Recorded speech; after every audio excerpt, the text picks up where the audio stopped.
The first time I set foot in Ravenson Asylum, I felt the weight of its history pressing down on me. The air was thick with decay, the floorboards groaning beneath my every step. The building stood as a decrepit monument to suffering, its walls scarred by the anguish of those who had passed through it. If they had even passed. The asylum had been abandoned for years, but the stories lingered like an unshakable fog. There was something about this place, something that chilled me deeper than any haunted house or old cemetery ever had. It wasn't just the stories. It was a feeling, the palpable sense that something watched us from the shadows. I wasn't alone, of course. I was with the rest of the specters, a group of paranormal investigators with a reputation for digging into the darkest corners of the supernatural. Miranda Holt, our leader, had made it clear that this was our next big case. The team trusted her instincts, but deep down, I knew this was different. There was something about Ravenson that felt more dangerous than any other location we had visited. We had prepared for months, studying the building's history, setting up our gear, trying to anticipate what might happen. We had cameras, EVP recorders, motion sensors. We had everything we needed to document the paranormal activity. But I couldn't shake the feeling that we weren't supposed to be there. That someone was waiting for us. Miranda led the way, her voice calm but determined as she spoke into the walkie-talkie, instructing the team to get ready. I glanced over at Michael, a new member of the team, whose face was pale despite his usual bravado. He gave me a nervous smile, but I could see the fear in his eyes.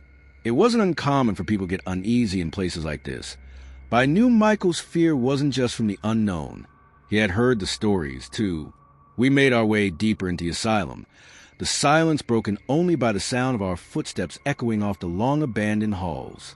Every room we passed felt like it was holding its breath, the darkness pressing on us from every side. We arrived at the infamous Ward of the Lost, the one place everyone warned us about. The stories surrounding it were enough to make anyone reconsider stepping inside. It was said to house the spirits of patients who had been deemed too dangerous to live, isolated in cells meant to break their spirits. No one knew for sure how many of them had died there, but the rumors spoke of violent deaths, strange experiments, and hauntings that had driven people mad. We set up our equipment quickly, tried to remain as quiet as possible, though the place seemed to hum with an unnatural energy that made it hard to focus. I could feel in my bones, the tension, the dread, like something was waiting to leap out at us from the shadows. The temperature seemed to drop as soon as we crossed the threshold of the ward, and the air grew thick with a heaviness that made it hard to breathe. As I scanned the room with the flashlight, I could swear I saw a movement in the corner of my eye. When I turned, though, nothing was there. Miranda gave us a signal, and we began our investigation. The cameras were rolling, the recorders capturing every sound, every whisper that might reveal something hidden in the darkness.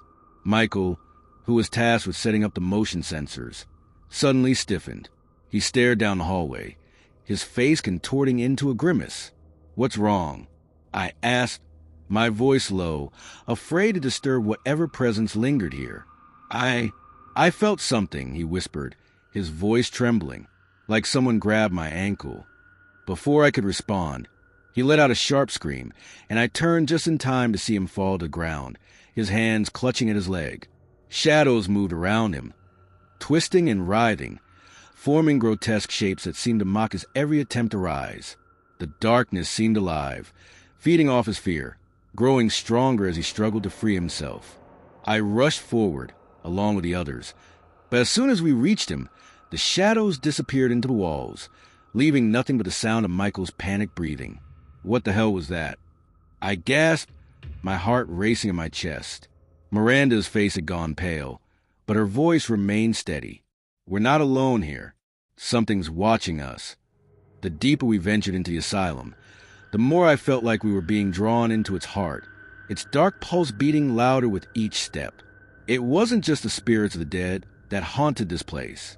It was something older, something that had lived within the walls long before the asylum had been built, a presence that had been waiting for someone foolish enough to disturb it. We came across a hidden chamber behind a false wall, one that had clearly been sealed for a reason. Inside, we found old medical records, yellow with age and covered in dust. The files told stories of patients who had been subjected to brutal treatments, lobotomies, electroshock therapy, experiments that blurred the lines between science and torture. But it wasn't just the horrific methods that struck me. It was the names. They were all patients who had died under mysterious circumstances, some of them vanishing without a trace. The record spoke of strange occurrences during their stay. Strange sounds, whispers in the dark, people seeing things that weren't there. It was clear that the souls of those who had perished in the asylum were still trapped within its walls, and their anger had built over the years into something monstrous. We had unknowingly stirred them, and now they were awake, furious, and intent on claiming us as their own. Miranda cursed under her breath, her eyes scanning the room. We need to leave. Now. But as she turned to lead us back out, the door slammed shut behind us, trapping us in chamber. The temperature dropped so quickly I could see my breath in the air, and the sound of chains dragging across the floor echoed from the hallways. It was as if the asylum itself had come alive, its walls closing in around us, suffocating us with its malignant energy. I could hear the whispers now, faint at first, but growing louder with each passing second. They were calling our names, luring us deeper into the darkness. In desperation, we performed a ritual we had learned during our previous investigations. It was a last-ditch effort to banish the spirits, to release them from their torment. We stood in a circle, our hands joined, chanting the words that might save us. I could feel the power in the air, the energy crackling around us like a storm about to break. The walls trembled, the temperature rising once again, and for a moment, I thought it was working.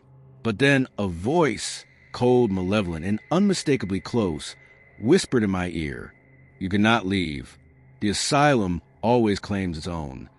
The words chilled me to the core, and I knew in that instant that we weren't just dealing with restless spirits.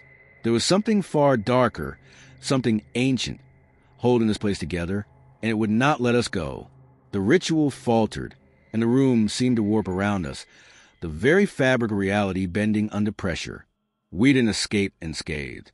We barely managed to make it out of the building alive, our equipment destroyed, our minds shattered by what we had experienced. But as we drove away, the feeling of being watched never left me. Even now, years later, I can still hear the whispers, faint and distant, but always there. And I know, deep down, that the asylum is still waiting for anyone else foolish enough to wander into its grasp. And maybe, just maybe, it's waiting for us to return. The wind howled outside as we approached the crumbling Ravenswood Manor, its silhouette looming against the stormy sky. A sense of dread seeped into my bones, yet I couldn't back down now. This was what we had come for, our chance to uncover the truth behind the tragedies that had transpired within these walls. Ravenswood had been abandoned for decades, but the stories had never ceased. The Roth family had once lived here in luxury, but that was all erased when tragedy struck. The patriarch, Charles Roth, had allegedly killed his wife Eleanor in 1920, and it was that night, that fateful argument, which had sealed the mansion's fate. The rumors had only intensified over the years. Some said it was a tragic misunderstanding. Charles had thought Eleanor was an intruder when he shot her.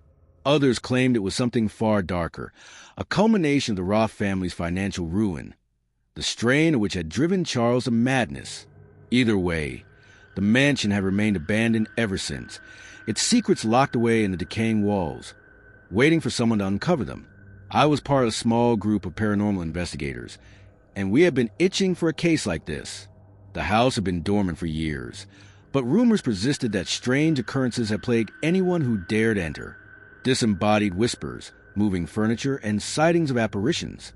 I wasn't one to believe in such things, but something about Ravenswood Manor had unsettled me even before stepping foot inside. The moment we entered, the temperature dropped. We could all feel it. The air was thick, heavy with something unexplainable. Our breath fogged in front of us, and the hairs on the back of my neck stood on end. The halls were dark, the wood creaking beneath our feet as we moved cautiously, setting up cameras and audio recorders. The place was an absolute wreck, the ornate wallpaper peeling and dust covering every surface. But there was something more than decay here. There was a lingering presence, an energy that seemed to pulse in the very walls. We made our way to the room where Eleanor had died. The room was frozen in time, as if it were a snapshot of that tragic night. A grand, old nightstand sat in the corner, covered in dust. Something about it felt wrong. I couldn't place it, but as I stepped closer to it, I felt a chill creeping up my spine. The flashlight in my hand flickered and sputtered, and I knew something was wrong. Behind me, the faintest sound echoed in the hallway. Footsteps. But no one was there. I froze. Alex, who was walking just a few steps behind me, must have heard it too because he stopped and whispered, "Did you hear that?" The others nodded, unease spreading through the group. My heart began to race, but we pressed on, our curiosity pushing us forward. Then, as though carried on the wind, we all heard it. A voice. Soft, almost drowned by the storm outside, but unmistakable. "Help me?" It sent chills through my bones. The voice was distant but desperate, filled with such raw emotion that it sent a shiver down my spine. We all stood there, wide-eyed, frozen in place. It was impossible. The manor had been empty for years, and we were the only ones inside. Despite the terror that gripped me, I found myself moving toward the voice. It had come from the direction of the nightstand, and we rushed over, all of us, our footsteps muffled by the thick carpet. But when we reached the spot, there was no one, no figure, no sign of anything that could have made that sound. Only the nightstand, strangely, unnervingly, moved. It was no longer positioned where it had been, now shifted several inches to the left. I couldn't explain it. "This isn't possible," Sarah whispered, her voice shaky. She stepped forward, eyes scanning the room. Her flashlight darted around, casting long, flickering shadows across the walls.